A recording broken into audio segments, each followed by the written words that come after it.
But if a bear puts socks and shoes on, is he still barefoot? Cricket, cricket. I don't know. Well, welcome back to the Outdoor Talk Podcast. Y'all let us know. Give us a comment. If the bear's still barefoot, if he puts socks and shoes on, I say no. And I'll tell you why. And here at the end of this podcast, but you guys stay tuned and I'll tell you why. How's that? That sounds good. Sounds good to me because I'm curious. I have no idea where you're going with this. Yeah, it's just a question. Like, what do you think? But it's definitely a trick question. It's not a trick question. No, it's just you gotta think about it. If a bear put socks and shoes on, would it still be barefoot? That's so cheap. That's so cheap. I heard it on the radio. I heard it on something. You got to tell us. Tell us. I mean, I would say no because bear is B-A-R-E, like barefoot, but like a bear is B-E-A-R. Oh, okay. So I would say no, he's not barefoot anymore, but I mean. Anyways, welcome back to the Outdoor Talk Podcast. We are live, and you know what? It is, what time is it? 8:34. And I'm getting ready to go to the gym. So we got to knock this podcast out, and I'm getting cracked out on some pre-workout.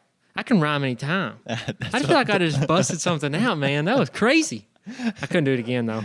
So what you been up to? You been working all day? We had a cold front blow in, and I went to work this morning. It was 65 degrees, and when I left, it was 34. Yeah, it's crazy. That's crazy. Hey, we got birds in a field. You found some birds? That I can hunt. Yeah. That's good. Oh, yeah. I'm excited about that. Really? How excited are you? Dude, I'm pumped. It's going to be a good, it should be a good shoot. Yeah. If I'm really hoping the birds stay, though. Yeah. Because you know how it is. We get one cold front, it could push the birds out of the county, Well, So. Tanner and I went hunting 2 weeks ago on a field, and we brought some guys that haven't been snow goose hunting. I don't think they've ever been snow goose hunting, some of them. And we had a bunch of birds, bunch of birds, but they were being snow geese, snow goose. And they just didn't want to work. We ended up shooting like 4 birds, but we sat out there, had a great time, met some new guys, and they're pretty cool people. And I'm sure they wouldn't mind tagging along again in a future hunt. So it'll be good. It'll be good, especially for future. We set up on a hay meadow field that morning, and it was 2 miles from the lake. So as soon as birds got off roost, we had a 20, 25 mile an hour north wind was pushing directly to the lake. So these birds were literally flying directly. Wind in their face. And I figured setting up on the field, that hay meadow field, it's got green stuff growing underneath. And they've been in the field a week before that. So I was kind of worried about that. But with the conditions, the 25 mile an hour winds, and then them seeing our spread right off the rip, I was like, oh, it's going to be game over. Had the e-collar. Unfortunately, we weren't able to take the big e-collar, but we did have a little Primos. It's a Fox Pro. Fox Pro. Fox Pro, I think it's a Shockwave, has 2 speakers, and it's plenty loud, and you can download all these free snow goose calls. They sound decent. Hey, some of them did. Yeah. The solos and the little combos, there was like a 2-pack on there and like a solo, and they were okay, like here and there. But I think, which I wasn't able to figure it out. That was my first time actually running that call, and Peyton was like, here, just you control it, So I was trying to figure it out as we were progressing throughout the morning. But I'm pretty sure you can do double calls, like have one sound playing. Like simultaneously? Yeah. Yeah. And then have another sound on top of that. And I think if we could have got that kind of figured out, it could have helped a little bit too. So yeah, I couldn't figure it out either. And I know those calls that we had downloaded, those are just the free ones. Yeah. So they weren't like super high quality sounds. Yeah. And there's better ones on there you have to pay for. But I mean, I thought they sounded good enough, but those birds, they're snow geese. I mean, oh man, it's crazy. I hate them. But they're fun. Yeah. You know what I mean? That's what I told them guys in the field. They're like the first time snow goose hunting. I was like, I don't know why y'all here. I hate these birds. Yeah. They suck. But when they work, they are so much fun. And dude, the 4 birds that we had come in, they did it perfect. We couldn't ask for better little. Well, one dude, he took a video of it. Yeah. Of those 2 birds coming in. And they were just easy shots, Little cell phone video. Mm-hmm. It was supposed to be like the best year this year. Mm-hmm. I say the best year. It's never going to be like it was back in the day. No. Before they saw and started seeing all these decoy spreads, that are getting thrown at them. Yeah. Well, and then we also had a group of guys that we didn't know that had been running around supposedly in all those areas, just jumping them up and just shooting them off the ground. Yeah. Just kind of jump shooting them, and that kind of gets them just more leery. And you know they've already came down from Canada, so they've seen everything. Oh yeah. In between us and Canada, we're almost at the bottom. I don't know how much farther they go. And these birds probably stay here. Yeah. They probably come to this spot in that big lake or whatever, roost, feed on all the farm fields here, and then head on back in the springtime, or I guess when it starts warming up. And it was weird. Like, it got warm quick after that hunt. Yeah. It was cold, really, really cold. And that week it was like 75 degrees, and now it's cold again. Super weird. Yes, but it is Texas. I know. You don't like the weather, wait 20 minutes. We've said it before. We'll say it again. Yep. Stay Texas. A little longer. It's Texas, man. I know it. Hey, but I see that 2022 book over there. What you got? 2022 Colorado Big Game brochure. This is the 2022 seasons for Colorado Big Game. You got your deer, your elk, your pronghorn, your moose, and your bear. It's got all the deadlines, all the application fee deadlines, all the tags and everything for the 2022 season. Do you plan on going? I am. I am. This season? You know what? I started looking at this online because they had the e-copy online, and I was like, I need to get on an email list or whatever and get them to send me this copy so I can have a physical copy in hand. Yeah. Went to the mailbox. It's already there. What? I know. It was already there. They send them out like every year. If you buy a license in Colorado, they send them out in the mail with you. So, but yeah, it is application season right now, and what that means is you start putting in for applications to start putting in for the draw for like your big game. In Colorado, there's a point system thing. So like if you want a limited tag, you have to put in for a draw, and then like if you don't get it, you can buy a point, or if you don't get that tag, you get a point, and then you can rack up so many points throughout the season. And the more points you have, the better of a chance you can get for a better spot. And the only reason I say better spot, the spot might be more managed for like trophy animals, or there's bigger deer there, bigger elk, more elk, less elk. Just depends on the quota and what the Parks and Wildlife and the agencies have set up for that unit, which is kind of cool. And then if you go back, do you plan on taking donkeys or horses like last time, or no? You're just gonna hike in? I had the opportunity this year.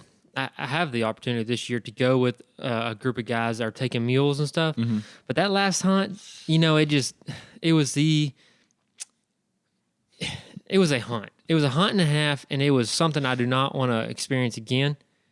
Was it a sheriff or a game warden that stopped y'all?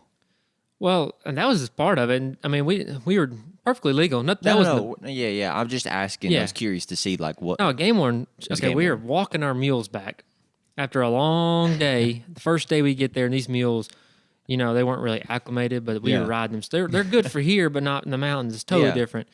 I'm on a horse, and they're on mules, and horses aren't made for the mountains unless they're like from the area. They're local. They know what they're doing. Trained. Yeah. When you take a horse from this elevation and go to that elevation, and on rocks, no sir. But we did. We got to stop by a game warden on our way back to camp, and she's like looking at our mules and horses, and she's like, I'm not a horse whisperer. No, okay, I don't know anything about it. Not either. So this little term comes up, and I was like, okay.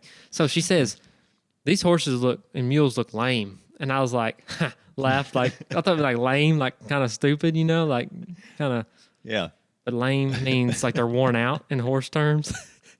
And when I laughed, she's like, they definitely don't know what they're doing. Oh, so these mules were so tired. We couldn't, they were like walking. We had to get off of them and just like lead them. And they wouldn't even lead. They were so worn out. It's just a mistake on our part. And we were way too far from the truck to ride them back anyways. Yeah. And then we met her, and she checked her license and all that good stuff. Then she went on down to check some other camps. And then we're just still walking our horses and mules down this road. We got 20 more miles to go back to camp. And I don't know, she's gone for maybe 30, 40 minutes, an hour maybe. Here she comes. We didn't get very far down the road. Here she comes again. And we actually talked her into one of us getting her car and drive it all the way around to get our horse trailer and drive us back. Yeah. It was an hour there and an hour back just to get back to where we were. That's crazy. Long night, I guess. Long night. Me and my brother slept underneath a tree till from about 9 o'clock to about 10 or 12. Yeah. I can't remember what time it was. It was late. Yeah. We slept underneath a tree with the mules tied up while Rance was getting the truck. Dude, that's crazy. So, what a nice game warden. She was awesome. She could have just said, all right, see y'all later. Yeah. But a tough lesson learned, but you'll never forget it. Never forget it. And there was a bunch of other series of events that happened on that hunt that I don't want to talk about. And I mean, we can talk about it if you want, but it was a hunt that I don't want that to happen again. We've gone over this story before, but I was just trying to make it a little learning lesson there for the viewers out there. When you go to a new area like Colorado, that was your second time going? Or that was my second elk hunt in Colorado. Yeah. I went that same year. I had an archery tag for that year. Yeah. And me and my wife, we went, and we were only there for 4 days. We planned on being there for 7, but some family emergencies came up on our 4th day, and we had to get out of there. And then so my brother and my friend Rance, they both got rifle tags for second season. And I was like, all right, I'm going to go back and just video because my tag wasn't good. I'm just going to go video my brother and Rance, see if they can get some bulls on the ground. And it was just... It was a cold week in Colorado mountains. But it's a dry cold too, correct? Or is it more humid up there? No, it's definitely a dry cold. Okay. But it's like a negative 20 degrees, something like that, up there at the top, and it was cold, snowing. Yeah. Oh man, it was brutal. It was brutal. It was rough. We had to take the mules, go into town, and put them in the fairgrounds stalls just so we can keep them out of the weather, out of the elements. And thank goodness they had a fairgrounds down there that, it's like $1 or it was like $5 a day. It was like dollars just a day. I mean, it's nothing. So thank goodness they had that. And I got some good memories, but I don't want to take the mules again. Yeah. So just go in and hike in, get your bull. Sitka, when they started taking all these photos and stuff like that, Joe Rogan, there's one photo of him. He's successfully harvested a elk. Dude, and he has this big piece of meat over his shoulder, But I think it would be sick to get a photo of you walking down a mountain with, your backpack on and the skull setting in the backpack, right? Yeah. And it has these huge antlers going up the right and left side of you. You're walking down, you shot a 5x5. Like, what's up? I've spent 3 days out in the mountains, but I got it done, Yeah. And our buddy Greg, he's actually successfully harvested one. So that's actually really cool. Public land, DIY. With a bow. And, man, it's just crazy. So I know it. We know it can happen. It definitely happened. When me and my wife went that archery season, I called in a bull on the second day we were there, called him in about 80 yards, and he kind of hung up. Yeah. And I kind of made the mistake of, they're like turkeys. So like when they hang up, they're not going to come in closer, and you need to come to them. So what I should have done, I should have got a little bit closer to the bull, and then I should have got my wife to go back farther behind me and start calling back there and like raking a tree to make that bull cut the distance. Yeah.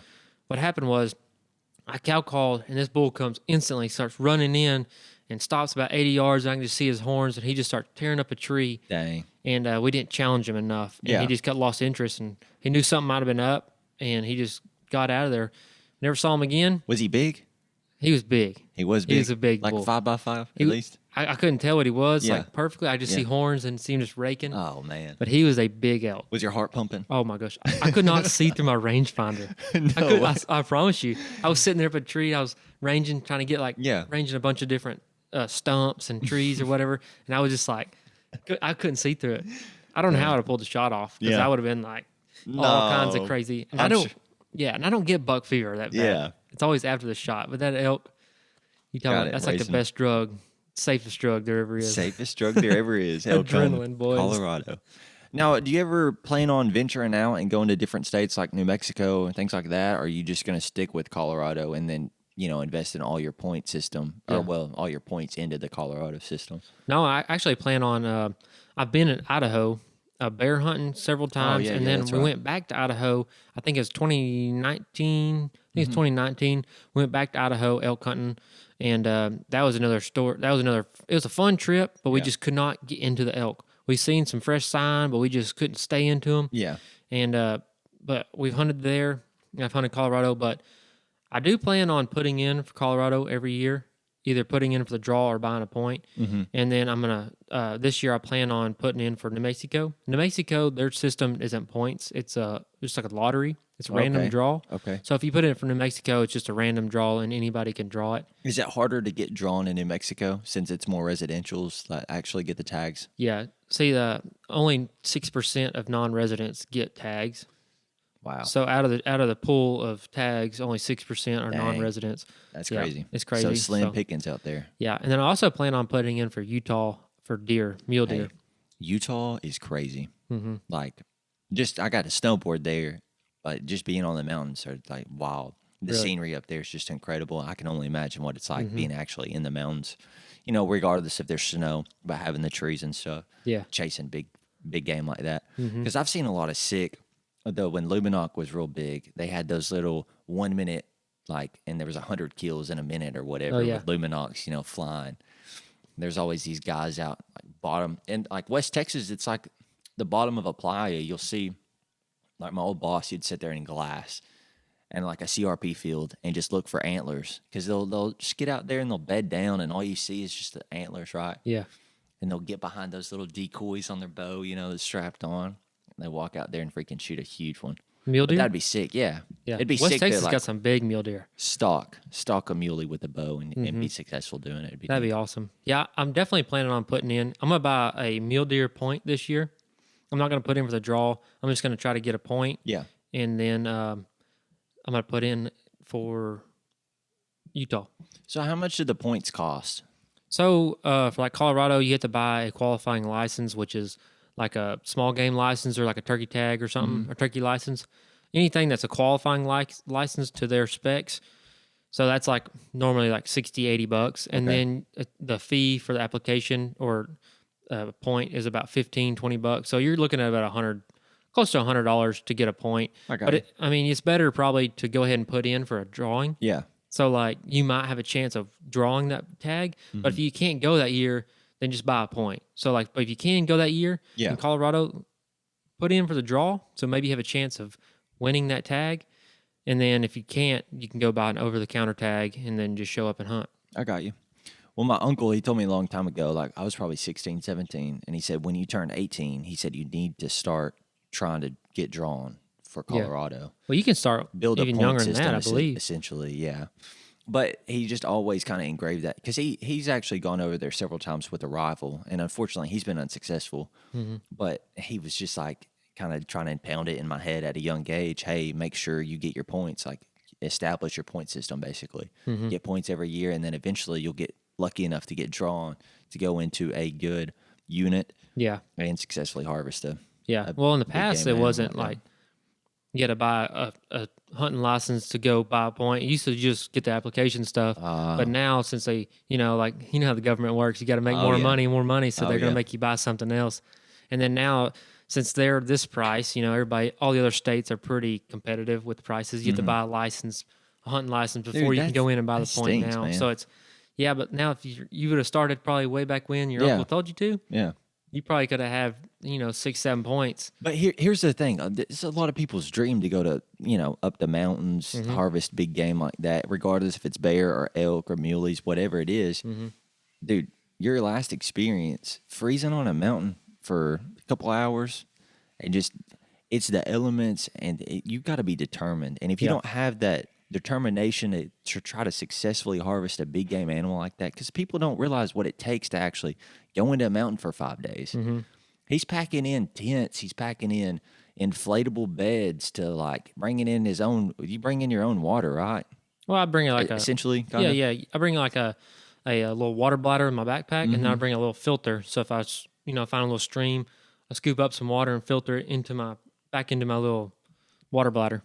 And then not many people there's people that want to do that and there's people that don't. But that's a challenge, okay? Yeah. And it's just mind-boggling because people are like, oh, yeah, I want to go do this. I want to go do this. They get out there and they walk a mile. Tell them the story what happened with your buddy when y'all were bear hunting, like the first day. When he rolled his ankle? Yeah, but keep in mind, he wasn't in the right proper shoes. Nah. But anyways, anything could happen out there, right? Anything can happen, but... it's not going to stop you. Like you just said, like I'm packing in with all my gear, my camp and stuff. You can make the hunt as hard as you want, as easy as you want it. You can have a big wall tent. You can pull up with your camper, camp at your truck, and just day hunt. Walk in a couple miles or a couple 100 yards. As long as you're finding sign, it could be, a couple 100 yards off a road, or it could be 6 miles off a road. You never know. But when we went That's to a Idaho, good point. Yeah, but when we went to Idaho, that place is steep. Like super, super steep. And we did not anticipate to be that steep. But there was some, some pretty good little trails, and we were bear hunting. Yeah. Well, the first day we went just walking around just to kind of, check the area out a little bit. Well, my buddy's wearing Crocs, which is Crocs are not mountain shoes. He had the 4-wheel drive kicked in. Yeah. But, the backstrap engaged. Yeah. Let's go. We good? I'm getting a hum. I think that's from in there. Oh. Or the. Yeah, but anyway, he had the 4-wheel drive kicked in on his Crocs, but he rolled his ankle. Yeah. And the rest of that was like the first day, and the rest of the trip he had, or not the rest of the trip, but like the first, like couple of days. Yeah. He has his ankle swelled up like a tennis ball, black and blue, and then he ended up sitting there for a couple of days, and then we ended up taking the truck a long ways up a road and found this really, really cool like logging road you can get up in glass. Yeah. So he stayed up there and pretty much glassed the whole time. Didn't find any bears up there, but he actually gone last year and the year before, and they were very successful. They shot like 3-4 bears in the past 2 years. Dang, I know. So it's always good. Yeah, but no, what I was trying to get out of that story there is just like people don't really realize what it takes. Like once you get there, you really don't know until you get to experience it yourself. And you actually being able to get out there several different times, going to several different states, all it's going to do is going to benefit you for future hunts. Yeah. You're going to be more familiar with the land, learn how to navigate it more efficiently, save some time. Yeah. And you need to know your gear and what kind of gear to take for the elements. Yeah. So like there's no bad weather, it's bad clothing. You know what I'm saying? There it is. Now XD first lot is what you run typically, majority of the time. Mm-hmm. You recommend that brand to all the people that are going out and chasing during the colder weather? Definitely, I like the First Light. I like the pattern. I like the quality of it. It's like a athletic fit. Yeah. And then it's like a layering system. So you put their base layers on, then you go to their mid layers, then their outer layers, and then for different weather types, they might have like a puffy outer jacket, and puffy pants, and that's for when it's super cold. Nice. They have the soft shell system for like whitetail hunters sitting in tree stands. They have everything for like what kind of hunt you're doing, and you always want to pick your clothing for the style of hunt. Oh yeah, for sure. And some of them overlap. Like you can wear your Western hunting gear in your tree stand. It doesn't matter. But like warmth wise, you want to pick the right layering system so you stay warm, stay out there longer, and hunt longer, hunt harder. Did you have any like issues with sweating while you're climbing up? Because I can only imagine being layered up, right? Yeah. And you're climbing, hiking up dude, you're going to get so hot. Like if we set out 100 decoys just for the snow goose hunts or, you just burn up. You start sweating. And used to be in those survival like episodes on Discovery Channel and stuff like that. I forgot what it was like. Not Lone Survivor. What was that? Little Survivor Man. Survivor Man. Yeah, I'd be so intrigued like watching that, at the house. Don't sweat in cold weather. If you start doing like delayer, Yeah. No, that's so like in the mornings, like we'd start off with hardly any clothes. Like we wouldn't have we'd put our jackets on, when we're getting ready, but when we take off, we would actually take off a layer. So wild, man. You're kind of cold right off the bat, but once you get hiking, you warm it up. Yeah. So like you're kind of prepared for that. So then like when you get colder, if you start getting colder, you just put your layer back on. Super easy. But we actually started out on the cold side, so we warm up with our body heat on the way up. And that's just a little tip for you. When you're up there, you kind of figure it out, and the weather changes so much. When you're down elevation, it's like warm, and then when you start getting up in elevation, it gets colder and colder, and the wind chill up there is even higher. So that's wild, man. There's this. Just depends on the weather. Did you notice how the wind kind of shifted throughout the mountain? Like, Definitely. was it? Oh, yeah. In West Texas, when you're walking to school, right, you have these big buildings, and it's like this. You get huge wind gusts if you round the corner. Like, you get onto another street. It's all flat there, and then you got buildings there to block the wind, and then it's like. Is it kind of the same thing? Same thing. Well, you have big mountains, and then you have valleys and drainages and all that good stuff.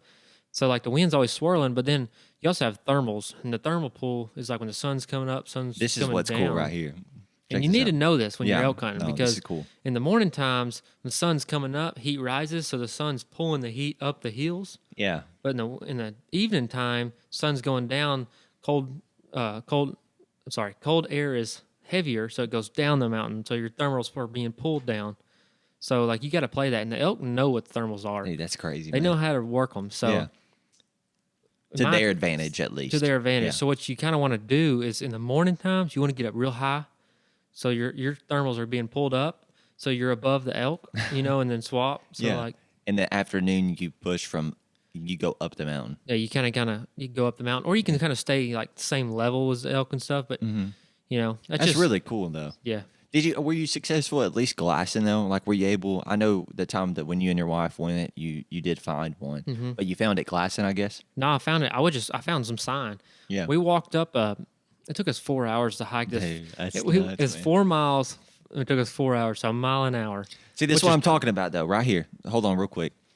It's the dedication, determination that it takes to actually get from point A to point B. Because you could take the easy way, just like the bass fishermen out at the lakes. Oh, I'm going to fish this boat ramp. Not too many people probably fish this. Yeah. They don't want to go out and venture and find stuff for themselves. They want to take it the easy way. And with the downfall with our generation, I'm speaking freely here.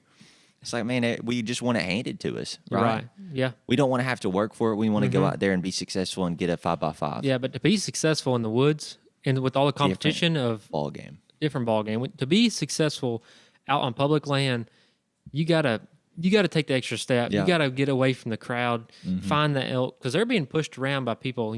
So it's a different story, but. Yeah, we could have easily turned around and walked right back down once we got, not even a mile in because it started getting steep quick. Yeah, that's nuts, man. But we pushed through it, got to the top, and once we got to the top, it leveled off to this big plateau, but it's like all thick woods. So you couldn't really glass up there. Yeah. It was so thick, but as soon as we got up there, we started seeing elk poop. We started seeing fresh rubs, and I was like, we are in them.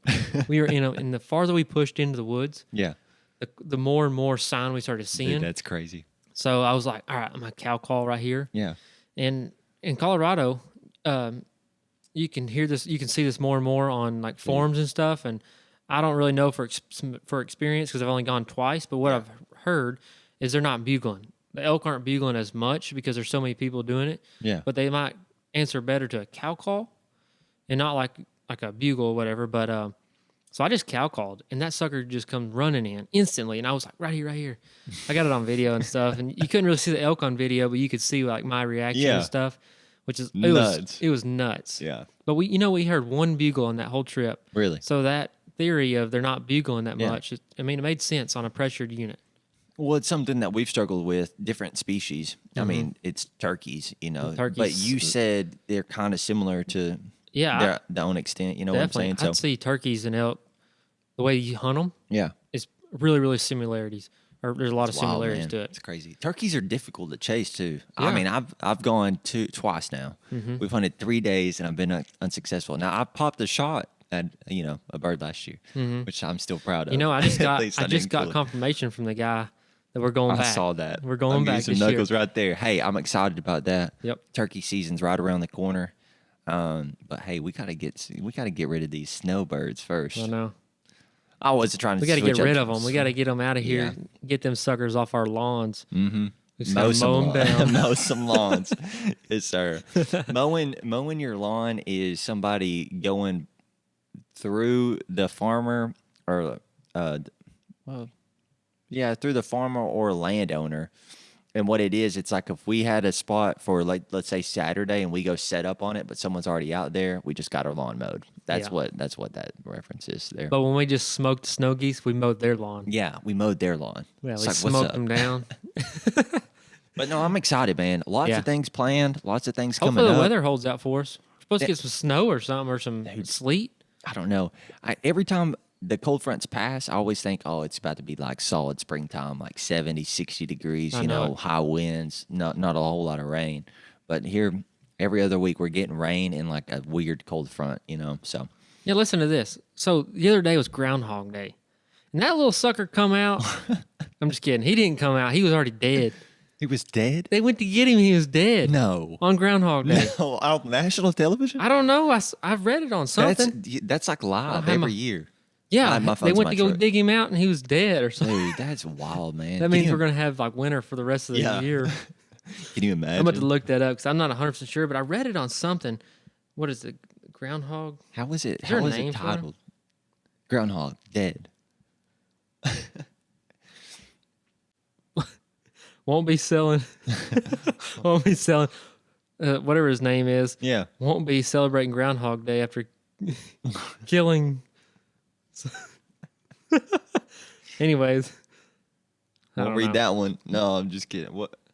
That was. It did die though. Yeah, a celebration groundhog dies shortly after his big day. That's sad. He's probably terrified of all the news broadcasting people there. I guess. I don't know. Throwing cameras in his face. Poor dude. Yep. Hey, but regardless, we're going to hunt anyways. It don't matter. I know. Rain, sleet, or snow. Yep. We got turkeys to chase, snow geese to kill. You got to go, hey, you know what? I'm planning this hunt now. You better start early. Application season. When you go into application season, you got to know. You need to start planning because you got to know what you're applying for. Yeah. So, but yeah, in the crappie are biting. Preparation's huge. This Joker, man, we were duck hunting. It was like, and I think I shared this last video before, but we were literally duck hunting, and it's like 30 degrees outside. We got ducks working. And he's like, I'm thinking about going fishing today. And I'm like, dude, he hit us with the dad joke early on. He is just becoming full dad mode. Before too long, he's going to be rocking the New Balances and khakis at work. So you got to stay tuned for this. But hey, he is getting jacked. He's throwing up big weight, squatting big weight. It's really crazy. I need to step my game up. Is all I got to say. So well, on that, let's wrap it up and let's go hit the gym. I'm down. Thank y'all so much for watching this podcast. Listen to this podcast. Please leave us a like, leave us a review on iTunes, and subscribe to wherever you listen to these podcasts. Be sure to tell your your friends, family, everyone. Tell everybody. Yes, sir. Let us know. The Outdoor Talk podcast. We'll catch you on the next one. See ya.